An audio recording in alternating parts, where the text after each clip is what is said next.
ഏറെ നാളത്തെ അനിശ്ചിതത്വങ്ങൾക്കൊടുവിൽ മാനാഞ്ചിറ വെള്ളിമാടുകുന്ന് റോഡ് വികസനം യാഥാർത്ഥ്യത്തിലേക്ക്. റോഡിന്റെ വീതി കൂട്ടൽ പ്രവൃത്തികൾ വേഗത്തിൽ ആരംഭിക്കുമെന്ന് മന്ത്രി പി എ മുഹമ്മദ് റിയാസ് പറഞ്ഞു. വികസനത്തിന്റെ ഭാഗമായി കെട്ടിടങ്ങൾ പൊളിക്കുന്ന സ്ഥലങ്ങൾ സന്ദർശിക്കാൻ എത്തിയതായിരുന്നു മന്ത്രി.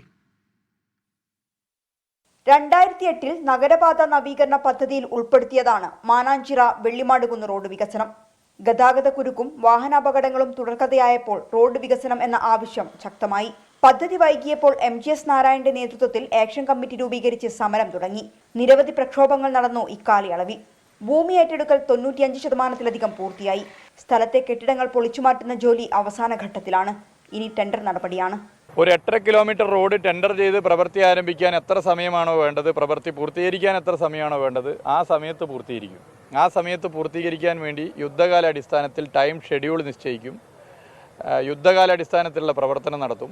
അത് നഗര ഹൃദയത്തിൽ വലിയ മാറ്റങ്ങൾക്ക് കാരണമായി മാറും. 24 മീറ്റർ വീതിയിലാണ് റോഡ് വികസിപ്പിക്കുക.